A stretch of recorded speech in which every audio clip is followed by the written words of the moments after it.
Some of the most common shot types in filmmaking are over the shoulders and singles. It would be a real challenge to film a dialogue scene in an interesting way without incorporating either one or both of those shot types. But how would one decide when to use an over the shoulder over a single or vice versa?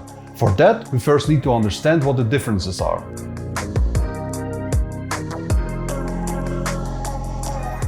First, let's get one thing straight. In the industry, many people would make a distinction between an over-the-shoulder and a dirty single.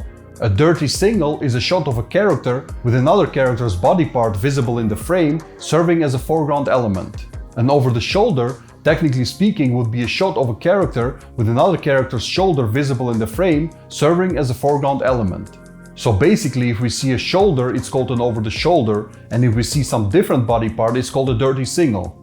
A clean single is a shot of a character with no part of other characters visible in the frame at all. The difference between a clean single and a dirty single is very obvious, and the difference between a clean single and an over-the-shoulder is obvious as well. However, the difference between an over-the-shoulder and a dirty single could be confusing. Both shots have a body part of another character visible in the frame as a foreground. Now you need to be able to distinguish whether it's a shoulder or another body part to know the difference. To make it less confusing, no matter what body part of another character is in the foreground in the frame, I will call it an over-the-shoulder, and when there is no other character as a foreground in the frame, I will call it a single.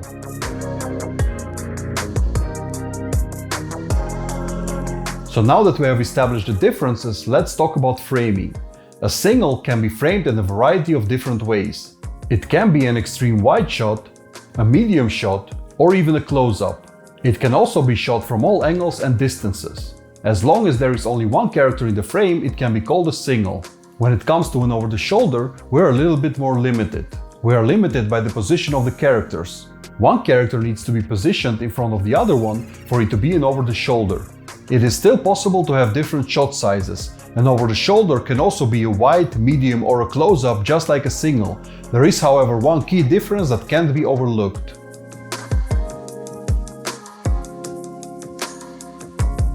An over-the-shoulder is always a subjective shot type. A single can be, but doesn't have to be. For those of you who don't know, the more subjective the angle, the more we see things from the point of view of a character, and the more we can relate. To give you a quick example, this is a subjective shot type. We are looking into the character's eyes, and it looks like the character is looking right at us. Now, if we compare it to this shot, you can clearly see that we're not as involved with the character anymore, we are looking at them from the side and we can't relate as easily. The closer we are to the looking axis and the tighter the shot, the more subjective it becomes. For more information on this topic, watch my video about the 180-degree rule.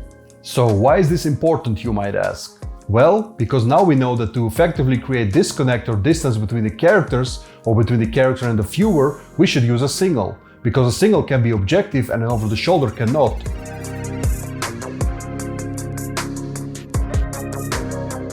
There are countless ways to use both shot types, so the examples that I'm about to give are just the tip of the iceberg.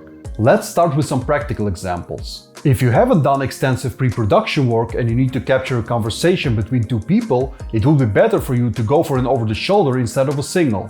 An over-the-shoulder will give you a natural foreground which will create more depth and look more cinematic. It will also by default be a more subjective shot type, which is more engaging for the audience. So if you're not concerned with the visual language, go for an over-the-shoulder. A practical example of using a single instead of an over-the-shoulder would be if you want one character to act both sides of the conversation, or for something as simple as a phone call.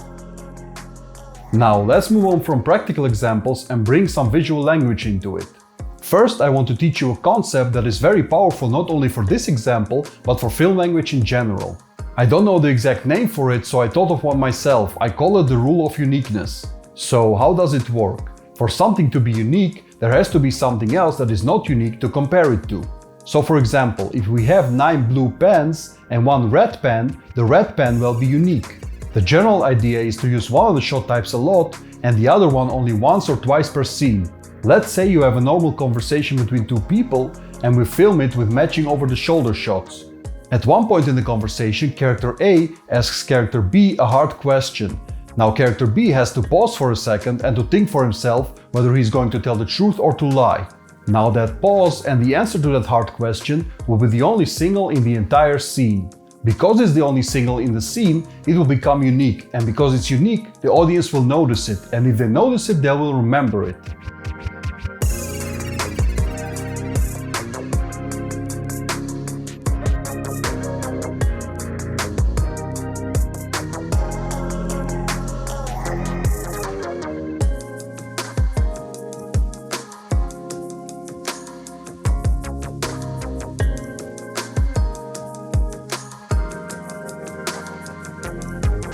This also works the other way around. Let's say two characters are arguing and can't find common ground. So we show them with matching single shots to create distance and disconnect. The moment they stop arguing or find a compromise, we switch to over-the-shoulder shots. This way the over-the-shoulder will be unique in this scene and the audience will notice that as well.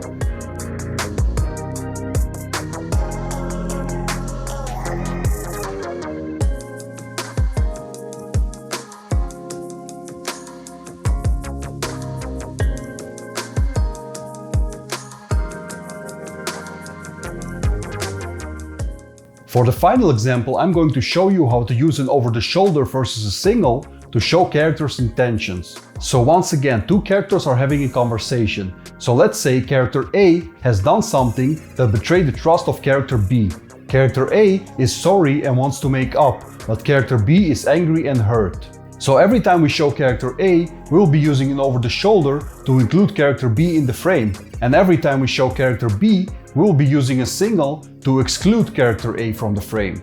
This will show that character A is sorry and wants to make up by including character B in their frame, and character B will do the opposite.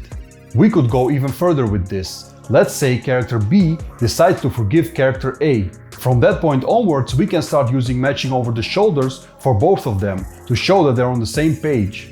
The opposite would also work. Let's say character B doesn't forgive and character A decides to give up and accept defeat. From that point on, we could start using a single for both of them. This will show that character A has decided to give up and doesn't try to include character B in his frame anymore.